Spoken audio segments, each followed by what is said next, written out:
welcome everybody. And today we are talking about lead, follow, or pivot, adapting your sales leadership and and leadership strategy in real time. And this is for salespeople as well as sales leaders. So I wanted to make sure that we made that point very clear. But before we get started, as always, let's get a little housekeeping out of the way. So I am Kimberly Mackey. For those of you who don't know me, my company is New Home Solutions Consulting. And I like to say that I'm the person that people call when they want sales to be the engine that drives the train rather than running it off the tracks. So in addition to if you look at what Roland does, you look at what I do, we cross over greatly. There's a lot of stuff that we do in tandem. But I do some immersion consulting behind the scenes. I work with people to make sure that all the parts and pieces, all the systems are in place for your best sales efforts, to make sure that sales is not only more sales, because more sales in and of themselves can be a bad thing. What we want consistent, profitable sales. And so that's what I'm known for doing. If I can help you with any of that, I do work with I do traction. So I'm happy to help you to set up accountability systems and make sure that all of that happens. And Yes. then, without further ado, let me Hmm. introduce you. If you don't know him, if you've been living under a rock, Oh, Roland so Nainsey. So, kind. Roland, take it Oh, away. Tell us about you, and I'll switch to the other slides too. I'm just marveling at the wonder of airbrushing with my picture there. Thank you very much. So, no, it's a pleasure. It's a pleasure to be here. I'm really honored to be on your program again. You do a great job, and as you said, we share so many builders. I'm a national sales trainer. I travel all over the country working with builders in many states. Those that don't know me know that one of my calling cards or unique selling propositions, I guess, would be that I only teach what I've done myself. So I spent almost 30 years, which I cannot believe because I look so young. But anyway, almost 30 years out there in the real selling fields, either as a successful salesperson with almost $1 billion in sales, not quite, but almost, and then a sales director, selling sales director. So yeah, as you said earlier, we were chatting, I'm known as the stuff guy because I get a lot of pleasure out of teaching real stuff that's going to sell you more homes immediately and consistently, which is what you were saying. And the same thing with leadership, to give sales managers the tools to be able to lead and really be able to measure their success and improve it. Can say, oh, my favorite slide ever. Thank you very much. So I just got a brand new website. Thank you, Blue Tangerine. Hope it's okay to say that, but they worked on it for a long time. And I have struggled to explain what I do for a living. And these three circles, I think, sum it up. So some people think that Kimberly and I may be just trainers. That's part of what we do, is training, and getting more sales isn't actually that hard. And I hate to say that in a sarcastic way, but I mean it. Whenever we go, we'll get more sales. But your goal shouldn't be just that. That's sort of like it's just topical. Your goal should be transformation. So I do training, of course, in detail, both on site and on Zoom, and then consulting with the managers and ownership. But transformation is the real goal, and that's a continuing loop, if you will. So my new website talks about that. There are free videos, blogs, podcasts, resources for you to listen to. So please go and enjoy the new website. So that's that. All right. And then my other favorite thing to talk about, my book, Master Your Selling, it came out last year. I've had some very good feedback. Thank you on that. But what I'm really excited about is that it's now available. Thank you. You can listen to it on Audible. And I don't know about you, but I listen every morning. I go out for a little walk early in the morning and listen to an Audible. This morning I was listening to John Maxwell. He was amazing. But my book's on an Audible. So where else can you go get that kind of value? It's not about me. It sounds like it is, but it's about you. When I was in my early 20s, my real estate broker, Fran, gave me Tom Hopkins tapes. Back in the days, we had tape cassettes, and I played them. I ran them and ran them around. I pretty much ruined these things. I listened to them, and I went out and I quoted Tom Hopkins verbatim. I was out about getting listings. So my point is that instead of going to a seminar and spending all that fortune on that, for whatever your Audible or iTunes, wherever you get your books on tape or your listenable books, I mean, go listen to it. You can drive around on the way to work or whatever. It's just so helpful to be able to listen to it. So that's that. And then I'm working on Mastery of Negotiation, and I do write an article for Builder Magazine as well. So lots of information. I'm all about resources, I hope, that will help you to sell more homes more successfully and more profitably.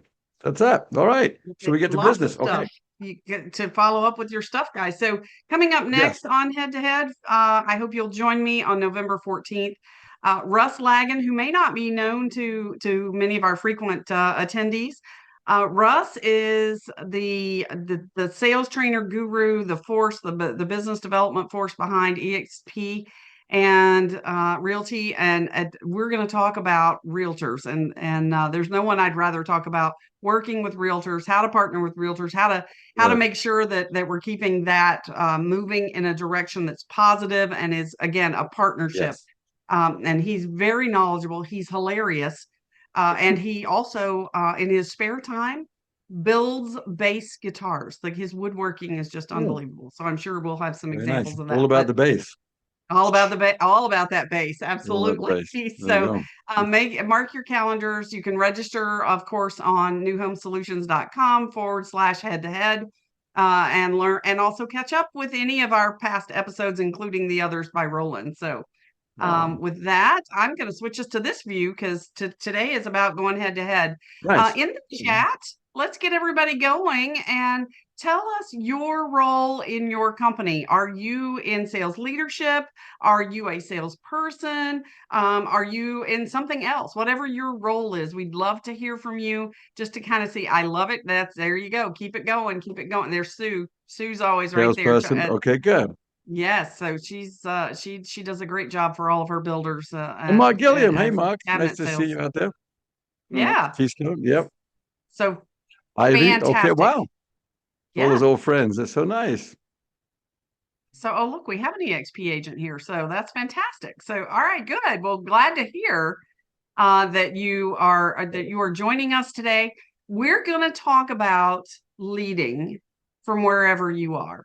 And Roland and I talked about this, and one of the things that we wanted to give you is, if you're a salesperson, how do you lead with your customers so that you're not chasing your customers? Because nothing's more unattractive, honestly, Roland, than chasing somebody, right?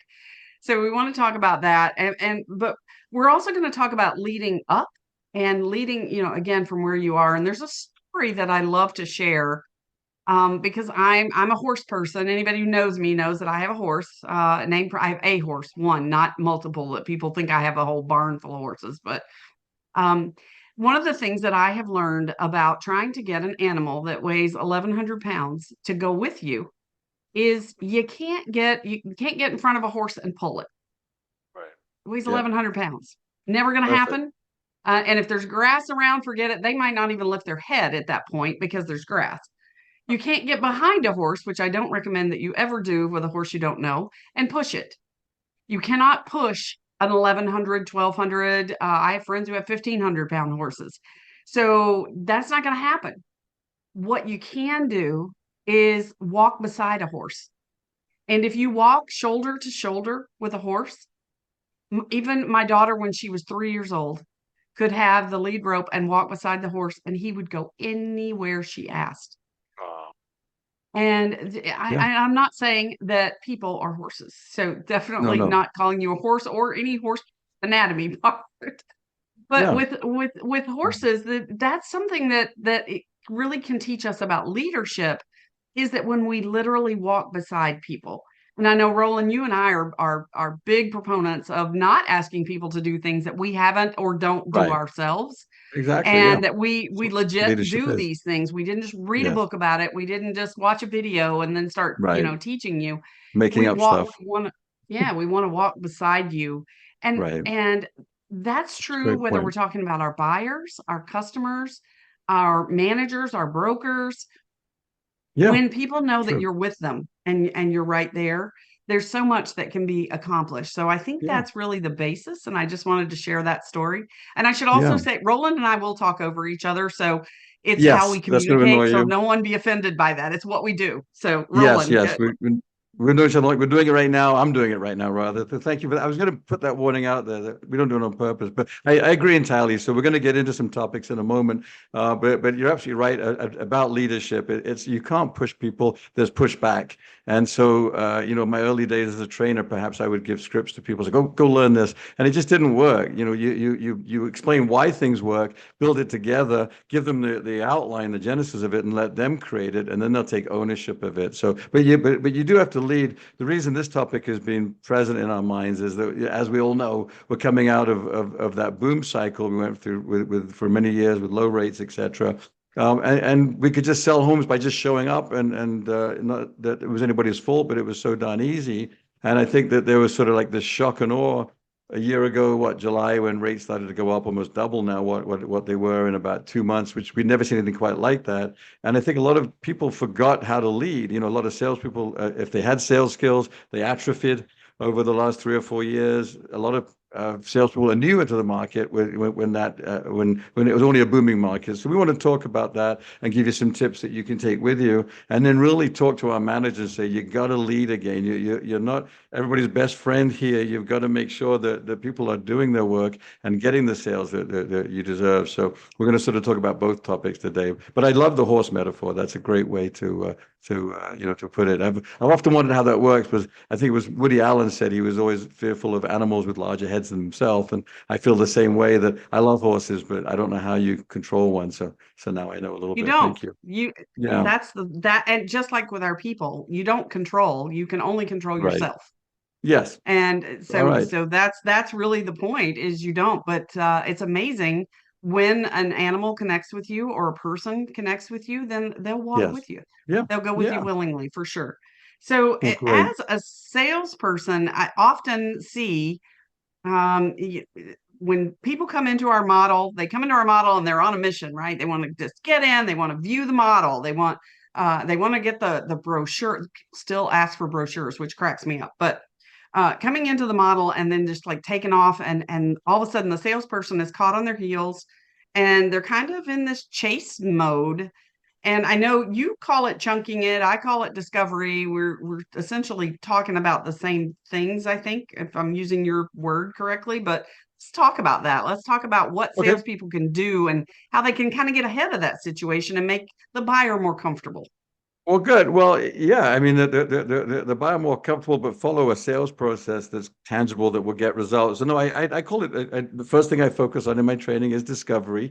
Not qualifying. That's the old school way of do you pass a test or something? But just learning about people. And then what we were talking about before is that once you've the early essential discovery, then to prove that you heard them, I believe in chunking it back. So, for example, somebody comes in, we want to use open-ended questions, as we know, such as, how did you hear about us? Great. What was it on the website that attracted your attention? Because they might tell you everything. The when question, which some salespeople will forget to ask, which is unbelievable. When are you thinking of moving? Is it immediate? Is it the future? Is it a year? Or is it maybe 5 years? Who knows? But the when question, our value range, and I believe that in giving to get, I used to say, what's your budget or value range? And sometimes buyers look like a deer in the headlights. And so I learned to give a range. We build homes here from the 4s to the 800s. What did you have in mind? And then in that value range, you can have this or this. What are you thinking about? But then the real test, the real proof in the pudding, is if you can chunk it or paraphrase it. I call paraphrasing chunking, which it turns out I made up that phrase. I didn't realize. I thought I'd learned it somewhere. And I met that trainer. He goes, I never called it chunking. That was your thing. So, all right, well, good. So anyway, but what I mean is, if I hear you correctly, Kimberly, you're looking for a 4-bedroom, 3-bath. You'd like a 2-car garage, but maybe a stall for your wonderful horse. You'd like a lovely view, and you'd like to keep the investment around 750 to 800 and move in about 6 months. Sound about right? And so the proof is, can you do that? That's the essential discovery. Now I know some of you think, well, I don't like Roland because he doesn't get to their why yet. Well, yeah, I want to get there. But what if they want to spend 200? What if they're not really even in the market? What if they're lost? You got to have something to start with. So I definitely want to get to their why and their motivations and their discontents. Don't get me wrong. But let's walk before we can run, and do the essentials. And I have a discovery card. If you want to get a copy of that little document, email me and I'll send it to you. So again, open-ended questions, the essentials. Prove that you heard it by chunking it back. If you made a mistake, they go, no, I said I wanted to spend 600, not 700, or I want to be in this time frame. It doesn't matter. What they'll like is the fact that you're trying to connect with them and lead them, and you're not pushing them and selling them something, as opposed to, let me tell you about my homes and you don't know anything about them. What do you think? Yeah. And you and I were talking, and I couldn't believe that you hadn't heard me tell the story because this is one of my favorite stories to tell. But when I'm standing in those beautiful sales centers that you guys have spent a fortune to and had them designed, and they're lovely. They're not opening sales centers though. They're closing sales centers. There's lots of closing tools in them. If we're in the open phase with people, I want to treat them as guests and get them into the heart of the home and make them comfortable. I also want to get them off their script. So, buyers have scripts too. And Mm. buyers, Right. they We're just do looking, this just whole driving good by. cop, bad cop. Yeah. Right. Yeah. They've decided what they're going to tell you when they come in. So one of the things that I like to do is when they come in, hi, welcome to Bodacious Builders. I'm so glad you came out today. Maybe I'll say something about the weather or something icebreaker. And then I say, I was just Yes. on my way to fix myself a warm up on my coffee. Can I offer you some? I don't wait Right. on their response. I just turn on my heels, go out. If you've got the trap, I go out and I go through the front door. I never go through the garage door. We did treat them like company. Go through the front door and get them in there so you can do what Roland's talking about. So if you get them into the kitchen, you've offered them something. First of all, they're going to follow me because if for no other reason than just where's this crazy blonde chick going? I Hmm. offer them a beverage, a coffee, a soda, a water, something to that effect. And then I do this little thing with my hair. I'm a big personality, so I need to like let them know that it's okay. I'm human too, and we can talk. So I always twirl my hair, and I always, I'm so sorry. Yours are. I'm Kimberly, and you are. And then we can talk. Then we can dialogue, and we can do those things that Roland's talking about because of course they came there with a purpose in mind today. So I want to find out what that purpose is, and those questions that Roland just shared are a tremendous way to do that and start to narrow things down. But we got to get to know people as people. Hmm. First they're people before they're buyers. Definitely. And Yeah. Well, I find today it's a struggle a lot of times when I start working and coaching with salespeople for them to get to that point to where they really are mhm. connecting with people before they start talking about product. Yeah. Well, I think that, yeah, I hear you and I agree with it. Now, what about the hair thing? If I don't have long blonde hair, do Yeah, I it won't touch work for you, my, Roland. my Yeah, yeah, diminishing bald hairline? guys, it doesn't work. But no, and I definitely believe we talk about offering refreshment that we're in hospitality. It's in service. It just so happens that homes are what we sell. So when they come in, it's hot out right now. It's not really fall. We're pretending. So we'd like some, water or soda or coffee if it's cold. So definitely an icebreaker like that is so important. But I just want to, we have to begin with learning, as we all know. It's so repetitive, but we know it. We can't start with, let me tell you about my builder, my location. We've got to find out about Yes. them first, and you've got to have a plan and practice it. So it sounds like just two people having a chat. We're just having a convo here with a relaxed conversation, but meanwhile you're learning about them and not wasting their time either. You want to care about them enough. Well, and let's talk about can we and let because I know we have only so much time in the model demonstration or the demonstration, whatever you want to call it. You got to show them something. Typically, whether it's the model as an example or you're going out to see whatever. And the next thing on leadership in sales is to ask involvement questions.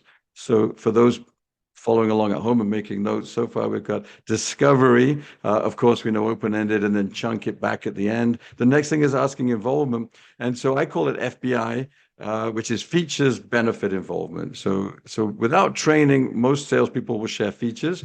It's a good starting point. We want to cap it with a benefit, obviously. So what this means to you, Kimberly, is you have the big backyard. So you can look at your horse, not that you keep your horse at home or whatever it would be. So what this means to you is maintenance free, so you can spend more time taking care of your horse. I'm obsessed with your horse right now. But that benefit, and it's especially beneficial if you make the benefit about something you've learned about them. So they might be, an empty nester, right sizing. It might be a startup family or a move up, whatever. Hopefully we've learned enough that we can make the benefits personal. But then the real magic is to check in with them and find out how they feel about what you just said. It's not that hard, but it does take practice. I'll certainly say that. And I think, I didn't know this for at least 5, 6 years of my early sales career. And I was just the ultimate, let me tell you about my product, blah, blah, blah. I got a lot of sales, but then when I realized what I was doing, I wasn't taking a breather and finding out how the customer felt. And it becomes so much easier. So it feels like it's a loss of control if you're not used to doing that. It's like I've had people say, I don't have time to ask all those questions. Like, well, that doesn't make any sense because it's about them. It's not about you. And in fact, 100%. John Maxwell this morning, my Audible, fresh off the presses, he was talking about maturity is when you're focused on the other person, not yourself.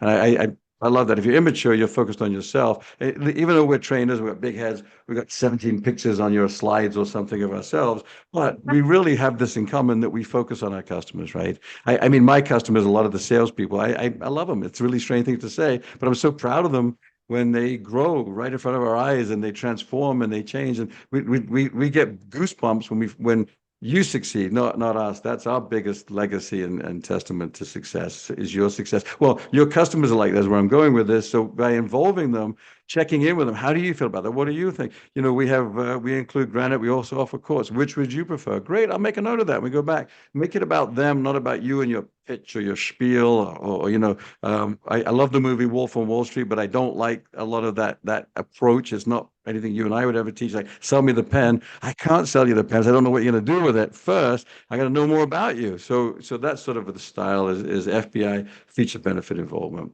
What do you I think, d- Tim? I 100% agree with that. So when I was a mere pup in new A home pup. sales, pup, yes, when I was first starting, and I thought I knew it all because I confused my paycheck with my abilities. And my Oh first well, trainer, yeah, ruled on my that. first trainer, I know. So my first trainer was the late great Bill Herring.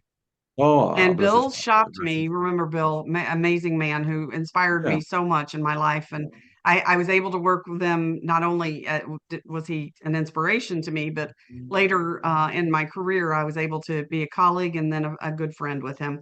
But I'll Wow. never forget the moment that he hit me between the eyes, figuratively speaking. Yeah. I was in a sales training with him, and he says, Kimberly, tell me what's the best feature in your model. Hmm. And so Okay. I had just gone to on-cue training. I knew all about this on-cue system and it was going to be the Oh, future. And cool. and I just told all this stuff, all these features. And Bill crosses his arms and he looks at me and he says, "So what?" Oh, And I'm there we like, go. "Oh, So what? yeah, Exactly. So so what? what?" Yeah. And I was Right. like, "Bill, you just don't understand. It does this and this and this. This is what people are going So to what? need this." And Right. he looked at me again, crossed his arms and goes, "So what?" Yes.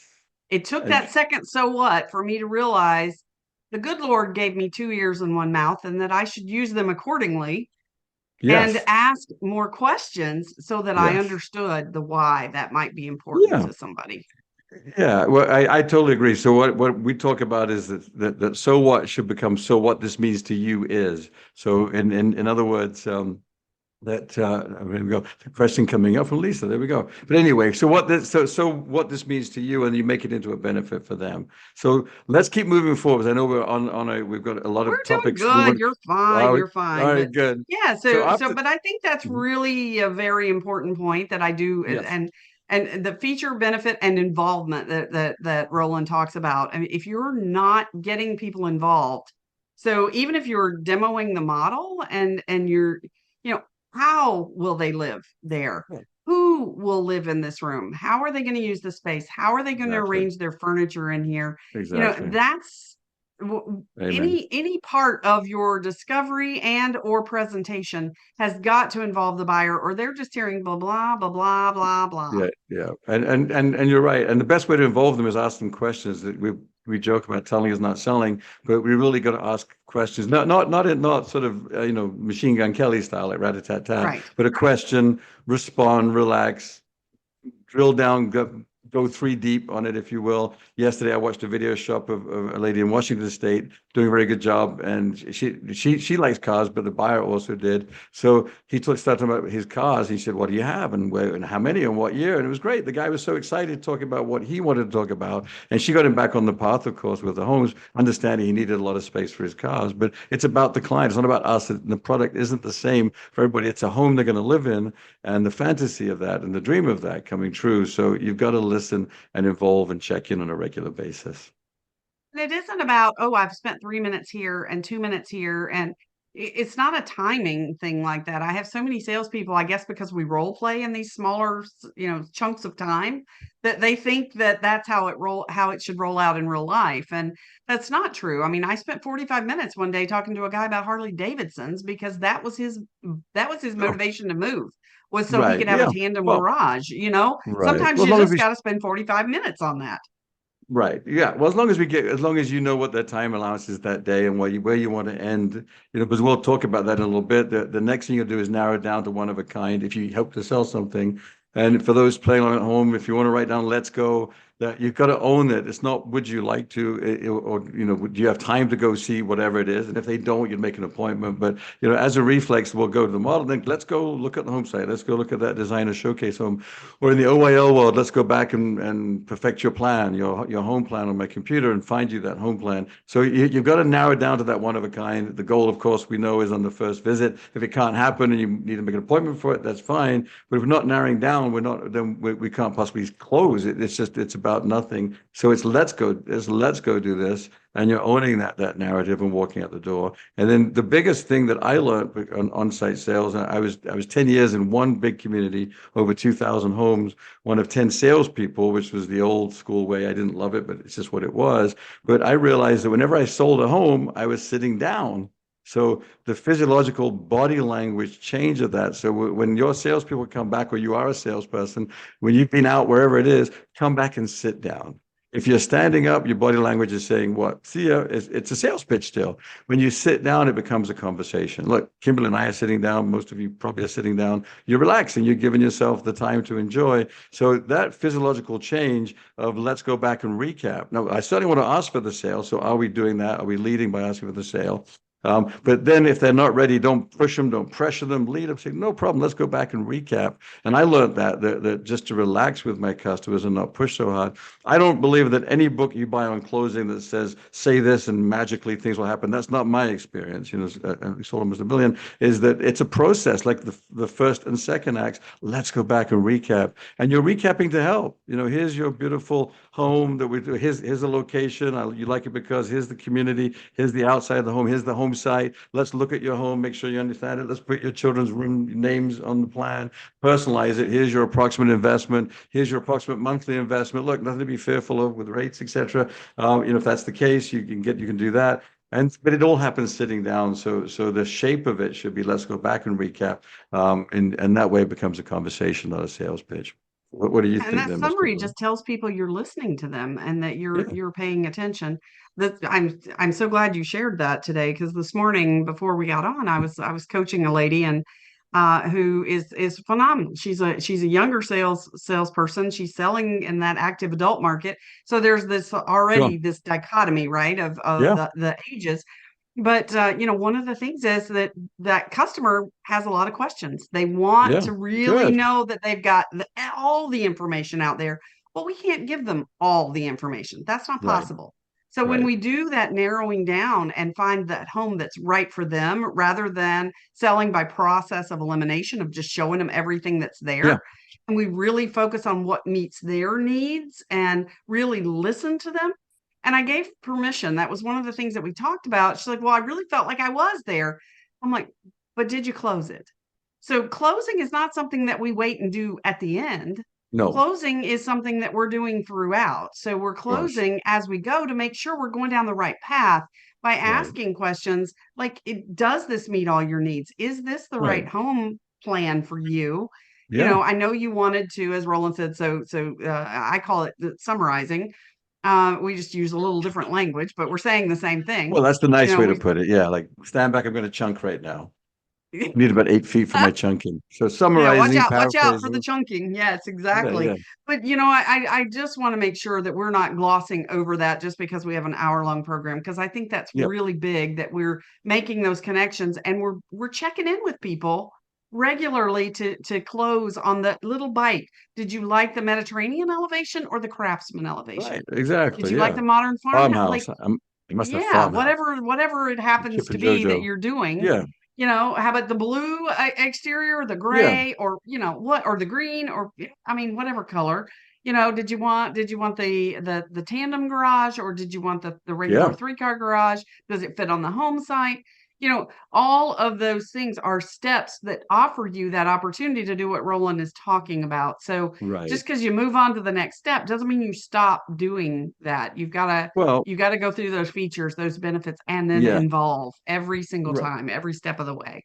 Right. And the theme today is about leadership. So as a salesperson, That's just our job to lead the client through the customer through that and not keep asking permission at those transitions. So owning those transitions. So from the beginning, from the act one, I like to call it, the greeting, discovery, a presentation, and then let's go look at the home. Let's go look at the whatever is coming next, and then asking for the sale in the model on the home on the home site, whatever happens to be. And when you ask for the sale, you either get yes or maybe you get a but. I'd like to say there it is. I like big buts. You'll get an objection, which is also very, very helpful, of course.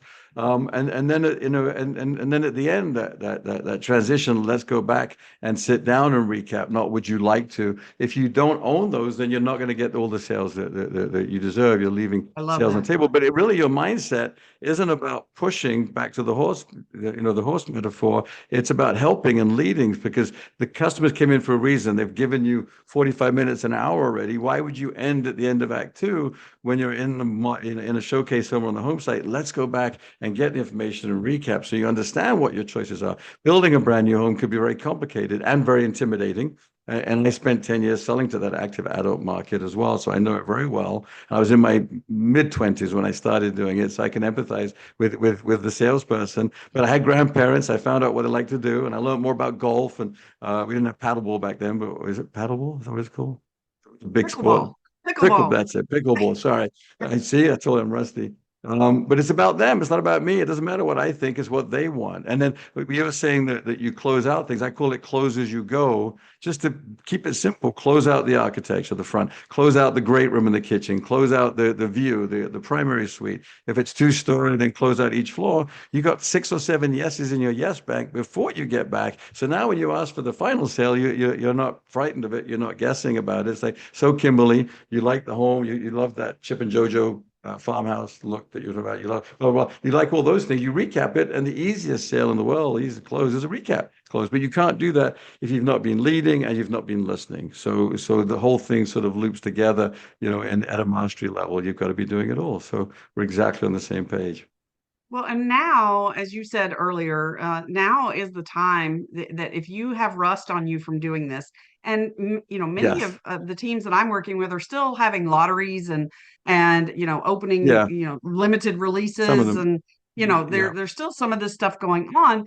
That Right. is, we can skip all that stuff. We go straight to the close. Well, that the problem is we got very rusty with this opening part, and we know that when you Right. open better, you'll close more. So you're Yeah. leading, but really you're transferring that energy. You're transferring your confidence in this process to the buyer and setting Right. those expectations as you go along. Well, this is the next thing we do, and then after that Right. we're going to do blah blah blah. And then so it's not a surprise, and it just really creates an amazing customer experience Yeah. for that buyer, because they feel your confidence, and Yes. that lets them go, wait a minute, okay, and they can really focus on themselves at this point. So they're Yes. more comfortable communicating with you, and you find that you get less objections at the end because you're Yeah. kind of dealing with those as you go. Yeah, you close as you go, and when you do close, it's a simple, easy yes. You're not overly doing it, being hyperbolic. But what do you think? How does it look? How does it feel? And if they don't like it, that's fine, because they'll give you the feedback in the moment. What you can actually help them. You're not waiting to the end with some weird lofty close that makes no sense out of left field. Instead, you're closing each element from the location to the community to the builder. I hope to the home plan, home site. You're getting feedback in real time, lifetime, as you were putting in your synopsis, adapting in real time. And so you're getting the feedback in the moment. You're not waiting to the end and they go, I wonder what they didn't like. I asked for the sale. They said no, or they want to think about it. I have no idea what they want to think about. You should know that, because you're empathetic and you're closing each element and aligning with them next to them, like you and your horsey, and figuring out what's going on. Not to call people horses again. That's a bit rude, but you know what I mean. Or the nag, like there's a horse joke. Don't be a nag. I just Yeah, came up no, with that. don't. All right. Yeah, So, definitely but don't when, be. yeah, but the other elephant in the room, which we need to talk about, is this is all well and good, Kimberly and Roland, but our buyers are saying, hey, time out. We can't possibly buy now. Now's not the right time to buy because of rates, and it's going to get better magically in a year or two. So we're just going to wait.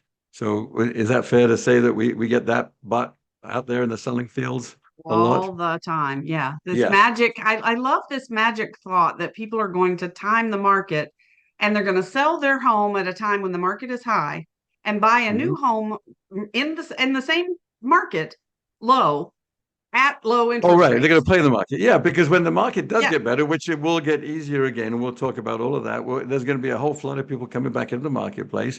And then what's going to happen to that opportunity they had is going to be gone. It's going to be a lot more expensive. So we absolutely we have to own it. So one of the things that you know to get back to closing, when you ask for the sale, you might either get a yes, we'll do it, or you'll get the big butt. You know, like big butts, which is a real objection. So I believe in making a big statement. I mean, I only teach what I did. I learned this a long time ago, in like the 4 markets ago when it sucked, you know, not whatever. And so something like this, if I could show you that now is an ideal time to buy, would you consider moving sooner? So first of all, when somebody says, if "Look, I this is could, great, would but I'm you?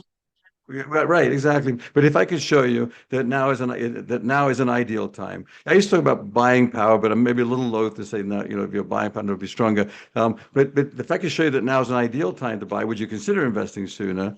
And then if we can talk about that, would that be okay, Kimberly, to unpack that a little bit and sort of discuss why that could be good for them? Does that make sense? All right, good. So Yeah. there's an economic part, which may be a bit, I don't mean this sarcastically, but over our head in terms of we might not be able to use it in an actual presentation, but I want us to understand it so you know we can assimilate it. And then there's just factual reasons why now could be a great time for your buyer. So on the economic front, Ali Wolf, for example, at Zonda, she's the chief economist of Zonda, was talking about the fact that in July the economic recession is over. There we go. Just can't afford the payment. We'll get into that too then Yeah. from Nathaniel. Yep, that's We a actually real world brainstormed thing. that one yesterday, Nathaniel. Yeah, Yeah, I mean, exactly. it's real. We Yes, are pricing buyers out of the market. Affordability right. is at an all-time low, but imagine what it's going to be in a year or 2 years Yeah, from now, yeah. even with interest rates, if they do adjust. Well, yeah, you know, so with a lot of objections, perception is reality. In Nathaniel's case in Wyoming, reality is reality. He's got to work hard to come up with creative loan programs that do accommodate those customers. You know, we know the market is in. But to get back to a lot of the people in other states, people are just saying this. They think they don't mean to be. They're not saying it to be mean. That's just what they believe to be going on. And hey, we'll look right now, but we'll come back when the market's different. So let's talk about the economic factors that really make it a smart time to invest in a home. You know, when others may not be thinking so bullishly about it. There's a housing shortage is one, right? We know that from anywhere from 3.5 to 5 million homes is that we're short. We don't know the exact number. Unemployment is 3.8%. Inflation has come down. We don't like the Fed put rates up. It's very uncomfortable. But inflation is now under control at 3.18%. Days on market, average days in the country is 46 days. And then we've got a 3.8 month supply nationally. In some places that we go, it's like market time is 5 days, 7 days. In Wilmington, Yeah, it's it's probably tight six or in seven some. days. So from an economic point of view, um, it's not as bad as people are making it out to be. Things are correcting in the right direction. So what? They may not be feeling it. So let's make this into something we can talk about as a salesperson and understand it. So when rates are low, what happens to demand? Low rates, high demand. What happened? We all lived through it, and let's be honest, we didn't. Most people didn't like it. It was too much of something, right? There was too much foot on the gas. Where we had huge time delays, and if we had to cancel agreements, we had price escalation clauses. There was no quality. Most builders even stopped doing pre-sales altogether, and then you had a quota. So it wasn't that pretty if we bring honest about it. So now let's build a case for now. Now could be a great time to invest in a brand new home. Let me share with you why. So time frames. You can choose your home. You can choose your home site. You can relax. You can personalize it. You can go to our state-of-the-art design studio or however you make your selections. You can get the finishes that you've always dreamed of, and you can move in on time again. Oh, and guess what? The quality is going to be there as well. So for most people, especially the aspirational buyer that wants a new home, and let's face it, a lot of people are coming into the new home market because resales, the used market is so picked over and the inventories are low. So now for our salespeople, that there couldn't be a better time to go out and talk to realtors, but they're desperate to get some inventory. Build the case for the magic of building, just like it always used to be and always was supposed to be, whether it's a finished home, a showcase home that's professionally curated by our design team with all the latest trends and finishes, to represent the best in taste or whatever, you can get that. The point is that you can have that experience again that you really couldn't have a year and a half ago. So you can relax, get the home that you want. And if it is about payment, so then you need to get a little bit creative and understand what's going on. So maybe if you don't have a permanent buy down program or whatever, then maybe it is a 7-year adjustable with a free refi option, which is very popular right now because all the predictions are that rates will come back down in 2024. The Fed is saying that that's their prediction. But the point is, guess what? You bought a home now where there was more quality. You could relax, you could personalize, you got the home of your dreams. Builders are including more stuff. We have incentives in most markets, whether it's a financing incentive or whatever. That's going to go away again. 2020, like mid 2020, what are we now? 23, mid 2024, rates will be coming down, and we've got short memories, and all of a sudden there'll be bidding wars, all the things, ugly things we didn't like. So build a case By for coming now. down, we aren't talking about sub-3 mortgage rates. That ship sailed. No, So that, right. We yeah. can't So predict you what need it's to going to be, understand but by coming down, we're talking about, okay, they'll get back into the sixes. But the other I thing with don't know. this, I don't have a crystal ball, but we don't have a what I crystal can ball, but control the is now. economists, that's what they are predicting. But here's the thing. Easy You now, and I are easy. not economists, I don't right, know. Roland? And neither No, are our salespeople. But if here's your but. If you follow, there's some great resources that you can follow out there so that you have third party data. So when someone gives you an objection about interest rates or says, "Oh, well, rates are going to come down in January," and say, "Well, that's interesting. I was just reading this article in the Wall Street Journal. I was just reading this article in yeah, Inc. magazine. I was just credible sources." Dr. Dietz at the National Association of Home Builders, the chief economist, was giving this information last week, and you hand them, one of his right. slides that is readily available on nahbnow.com. So, or Lawrence Yun with the realtors. I know we're asking salespeople to do a lot of work. So sales managers, this is where your leadership comes in too. Yeah. You've got to do some of this legwork. I spend an hour every morning and an hour in the evening reading about all of this stuff so that I have it at the ready. I save it, I share it with my clients. And Uh, you've got to invest in yourself, and again, you have to do the hard work. Right. Well, I agree entirely, but I think we can make it easier on salespeople. And as you said earlier, it's about confidence and owning that in a friendly way, not in a pushy way. Salespeople that say things like "better buy now, price is going to go up" or whatever. That's just Yeah, that's obnoxious not. and without being empathetic. But once you understand why that customer has their objection, why they have their but, like so they're concerned about the economy. What are your concerns? Well, I think rates will come down. Okay, well, that may be the case, but what's going to happen with prices when rates come down, and supply and choices, and so now might be a perfect time to consider buying a home. Why don't we go look at something and see what you think? And then buying is emotion backed by logic, right? You fall in love with something, and then you'll fight for it. If we're already agreeing with them that they should wait, then there's no way we're going to be able to get them to confidently think about moving forward with a home. But you're right when you talk about these kinds of things. As a leader, let's get into what the leaders can do to help their sales team. You really need to start training with your salespeople and role playing. And again, I go around the Wait, country. wait, wait. You just said something big. You said role play. Well, my name is Roland, so we call it role playing. But okay, yeah. But that's a scary word. I think that's a scary word We for got to get over salespeople, it. and We it's got a to get over scary word ourselves. for sales leaders. Well, I would rather fail with my colleagues than fail with a client, with a customer, and lose a sale. And by the way, I've learned more from failing than I have from succeeding. There's no doubt about it. All of us, I think, what I've said wrong to a customer, oh, I wish I could have Groundhog Day and have that moment back again. So I mean, if I'm being honest, it didn't come out perfectly the first time I said it. Maybe the first 10 years, you have to perfect it. But why not practice with each other? Why not say go to a driving range, hitting golf balls if people still do that, or top golf or whatever, and practicing. But you got to role play it. So it has to be, certain things have to be But you precise. It have to can't just be not like just role shoulda, play. woulda, So shoulda. let's What's that? clarify that you can't just role play, because if you do it wrong in Or was your I saying role just play role over play? I and say over, start with role play. Oh, right. yeah, It's going to be yeah, perfect practice. you Yeah. have to practice doing it correctly in your role play in Yes. a safe Well, place, just like what Roland's saying.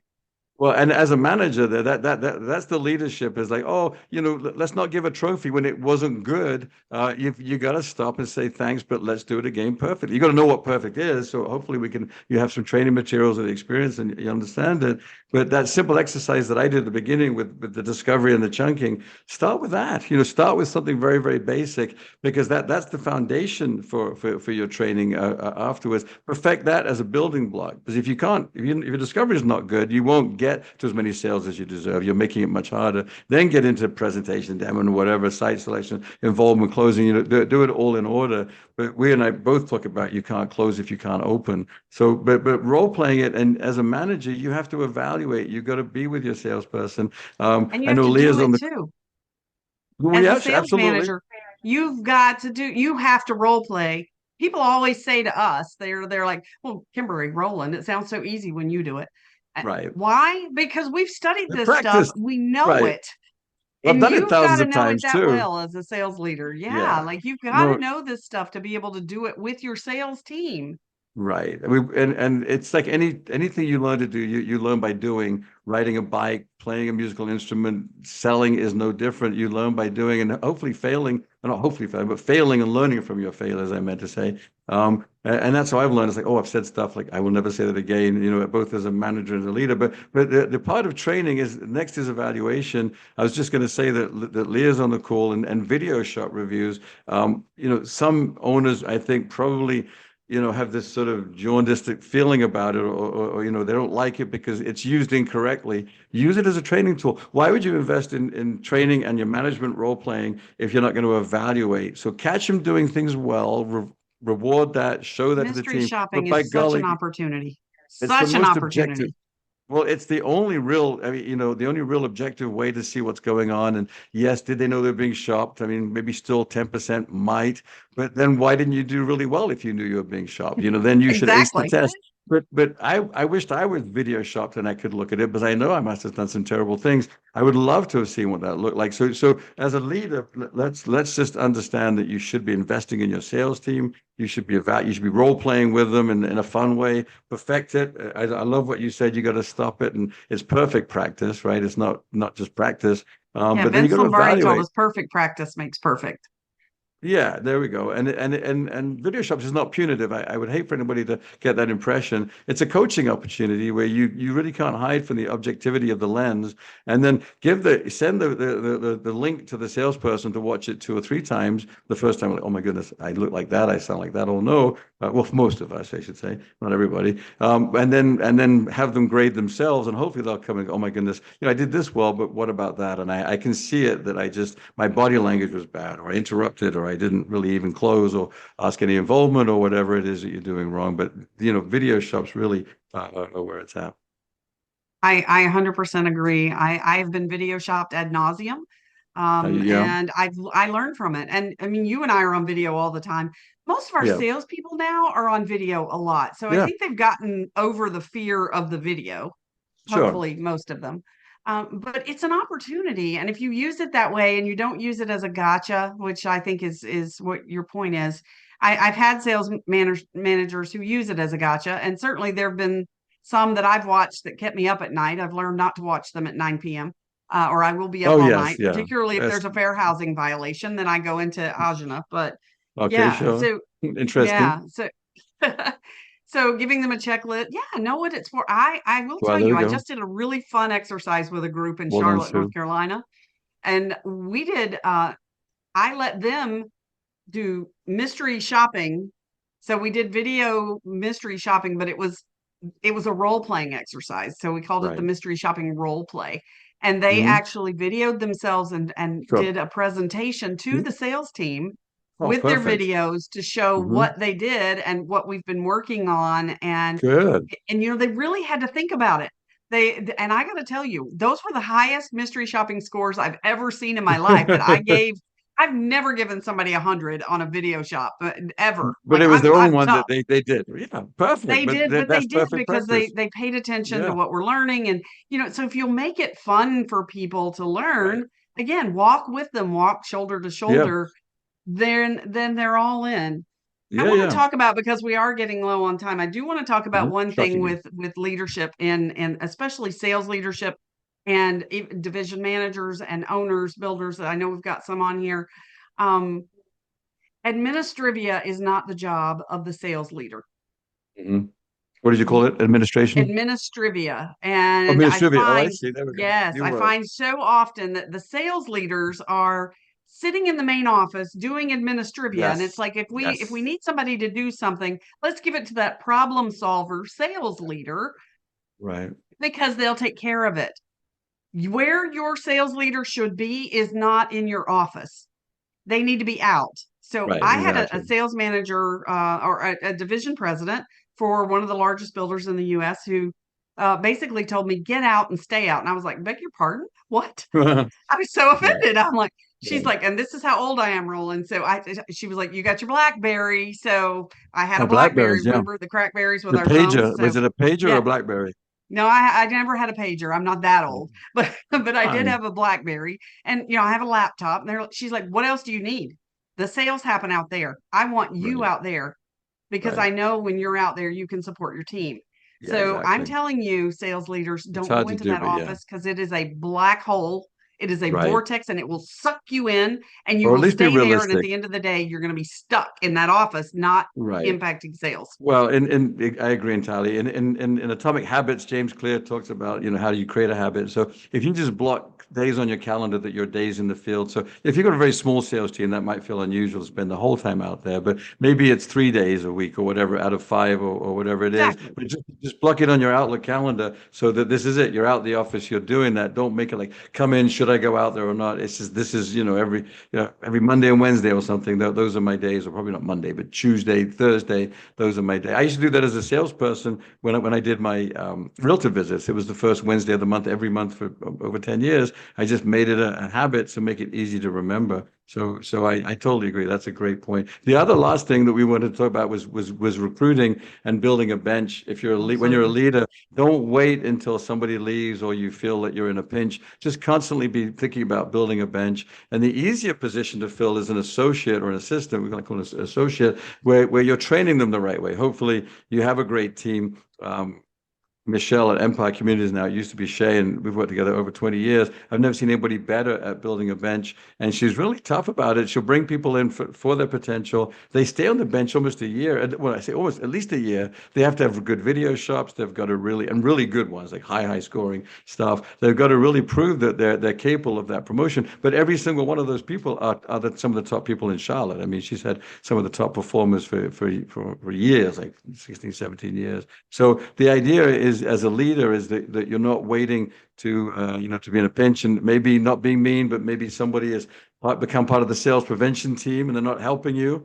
Not to be mean about it, but that could happen. So figure out how to have a bench and then put that person in place, or whatever it is, but don't harm yourself by having somebody that is burnt out, that isn't enjoying what they're doing, that's not ready to continue for whatever reason. So Absolutely. yeah. Now think about this. I mean, it takes about 6 months, because you want a salesperson to go all the way through the Yeah, process. And as at long as it least. takes us to build homes, it Right. takes about 6 months before they understand what you're telling them to do now, what the Right. real impact of what you're asking them to do Right. is. It's like, I always call it that light bulb moment at the end of 6 months, where people go, oh, that's why we do Right. Now this. I know what you're talking about. Yeah. And Yes.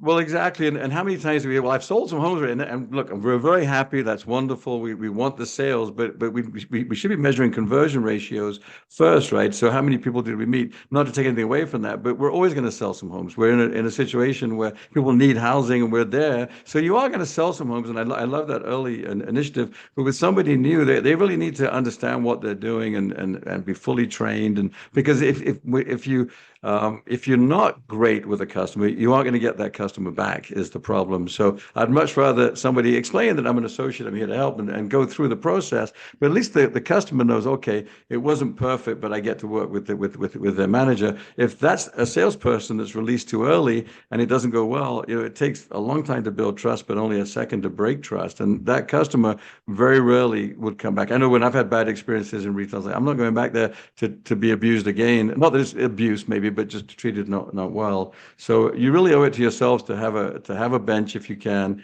and train people, and then promote them when they're ready. As things always do change, right? People leave, and or communities will come up or whatever, and now you can promote from within, which is wonderful. So yeah. Yeah, I love it when we have that opportunity to really develop somebody and have them shadow, and Right. slowly, you build what they're doing rather than Yeah. the have to.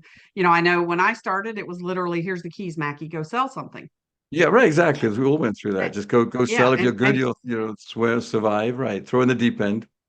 yeah, Right. But and have a look at the fortunately, there aren't too many Rolands and Kimberly Mackeys out there, so Mhm. that we can't expect people to go and fish for this information for themselves. Like, we have to teach them to Right. fish for sure. Yeah. But sales leaders, I can't stress enough, if you want a team that's gonna thrive in any market, that happens outside. That happens out of your office. That happens when you are out in the field with them. A guidebook for answering the most common object. Well, it's just like you're Coming soon. feeding Coming Roland. soon.